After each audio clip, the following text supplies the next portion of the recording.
जय सिया राम। आपके अपने चैनल धार्मिक कथाएं में एक बार फिर से आप सभी का बहुत बहुत स्वागत है। अपने पहले की वीडियोस में भी मैंने एकादशी व्रत के महात्म्य का वर्णन किया है। जैसा कि आप लोगों को मैंने बताया है कि व्रतों में सर्वाधिक महत्वपूर्ण व्रत एकादशी का माना जाता है।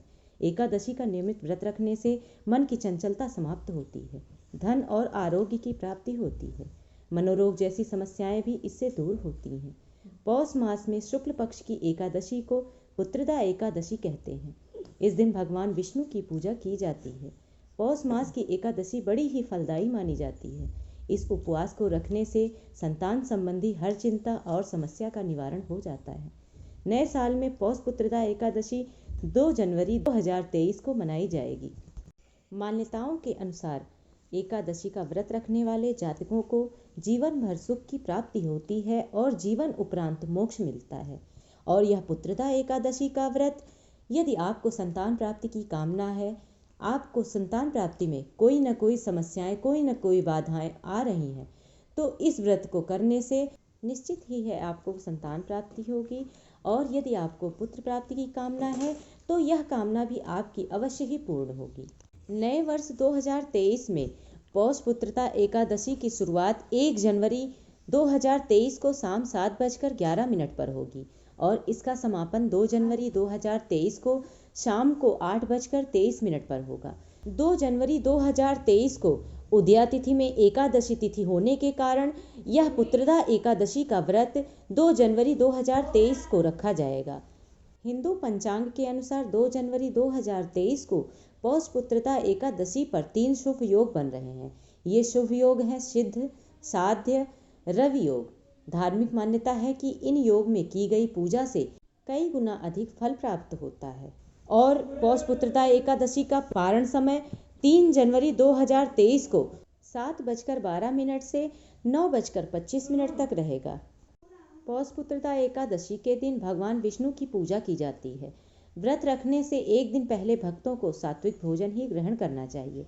यह पौष पुत्रदा एकादशी स्त्री और पुरुष दोनों रखते हैं। यदि संतान प्राप्ति की कामना है तो इस व्रत को पति पत्नी को साथ में रखते हुए संयमित और ब्रह्मचर्य का पालन करते हुए यह व्रत पूरा करना चाहिए। अगले दिन ब्रह्मकाल मुहूर्त में स्नान आदि नित्य क्रियाकर्म करने के पश्चात व्रत का संकल्प लें और भगवान विष्णु का ध्यान करें। भगवान विष्णु का ध्यान करते हुए एक लकड़ी के पाटे या चौकी पर लाल वस्त्र बिछाकर भगवान विष्णु की प्रतिमा या उनकी फोटो को स्थापित करें और इस प्रतिमा या फोटो के समक्ष एक दीप प्रज्वलित करके एक कलश की स्थापना करनी चाहिए। उस कलश को लाल वस्त्र से बांधकर उसका पूजन करें। भगवान श्री हरि विष्णु की प्रतिमा रखकर उसे स्नान आदि से शुद्ध करके नया वस्त्र पहनाएं।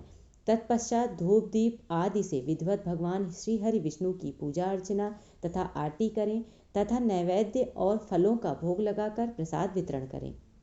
भगवान श्री हरि विष्णु को अपने सामर्थ्य के अनुसार फल, फूल, नारियल, पान, सुपारी, लौंग, बेर, आंवला आदि अर्पण करें। विधिवत भगवान विष्णु का पूजन करने के पश्चात पुत्रदा एकादशी व्रत कथा का श्रवण अवश्य करें। व्रत कथा का श्रवण करने के पश्चात भगवान विष्णु की आरती करें और उनके मंत्रों का जप भी अवश्य करें। एकादशी की रात में भगवान का भजन और कीर्तन करें। पूरे दिन निराहार रहकर संध्या समय में कथा आदि सुनने के पश्चात फलाहार ग्रहण करें। पुत्रदा एकादशी का व्रत रखने वाली महिला या पुरुष निर्जला व्रत रखें तो उनके लिए यह बहुत ही जल्दी कामना को पूर्ण करने वाला होगा। यदि आपका स्वास्थ्य ठीक नहीं है तो शाम को पूजन समाप्त करने के पश्चात आप फलाहार ग्रहण करके भी यह व्रत पूर्ण कर सकते हैं। और फिर भी यदि आपको लगता है कि हाँ, आपको दिन में भी फलाहार ग्रहण करने की आवश्यकता है तो आप दिन में भी एक बार फलाहार ग्रहण कर सकते हैं। मुख्यतः इस व्रत में अन्न का सेवन नहीं करना चाहिए और चावल का सेवन तो कदापि नहीं करना चाहिए। इस बात का ध्यान रखें कि अगर आप व्रत रख रहे हैं तो आप अन्न का सेवन ना करें। आप फल खा के, जल पी के और फलाहार ग्रहण करके तथा नमक में सेंधा नमक का प्रयोग करके इस व्रत को पूर्ण कर सकते हैं। इस व्रत को करने के बाद व्रत के अगले दिन द्वादशी पर किसी ब्राह्मण व्यक्ति या किसी जरूरतमंद को भोजन कराएं और दान दक्षिणा दें। उसके बाद ही इस व्रत का पारण करें। इस व्रत के पुण्य से तथा भगवान विष्णु के पूजन के पुण्य से मनुष्य तपस्वी, विद्वान, पुत्रवान और लक्ष्मीवान होता है। यह एकादशी बहुत ही शुभ फलदायक होने के कारण संतान पाने के इच्छुक व्यक्ति को इस दिन व्रत रखकर संतान की कामना करनी चाहिए, ताकि उन्हें मनोवांछित फल की प्राप्ति हो सके। मान्यता अनुसार इस चर और अचर संसार में पुत्रदा एकादशी के व्रत के समान दूसरा कोई व्रत नहीं है। यह एकादशी संतान न होने वाले मनुष्य के लिए एक खास अवसर के समान है, क्योंकि जिन व्यक्तियों को संतान प्राप्त होने में बाधाएं आ रही हैं या जिन्हें पुत्र प्राप्ति की कामना हो, तो उन्हें पुत्रदा एकादशी का व्रत तो अवश्य ही रखना चाहिए, क्योंकि पौष पुत्रदा एकादशी का यह व्रत पूरी श्रद्धा और नियम तथा विधि विधान से पूर्ण करने से जल्द ही संतान सुख की प्राप्ति होती है। साथ ही इस व्रत को करने वाले लोगों की संतान का स्वास्थ्य भी अच्छा बना रहता है और इसके साथ साथ लंबे समय से रुके हुए कार्य पूर्ण होते हैं और संतान के जीवन में कोई भी बाधा हो, किसी भी प्रकार की कोई भी समस्या हो, तो उन सभी का निवारण भी अवश्य होता है और भगवान विष्णु की विशेष कृपा दृष्टि संतान के ऊपर अवश्य ही बनती है। आज की अपनी इस वीडियो को मैं यहीं समाप्त करती हूँ। अपनी अगली वीडियो में पौष पुत्रदा एकादशी व्रत कथा का श्रवण भी अवश्य कराऊंगी।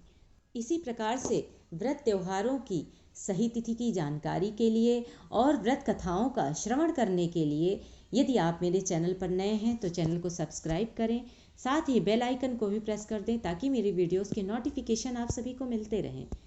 और साथ ही कमेंट बॉक्स में भगवान श्री हरि विष्णु का नाम भी अवश्य लें। धन्यवाद।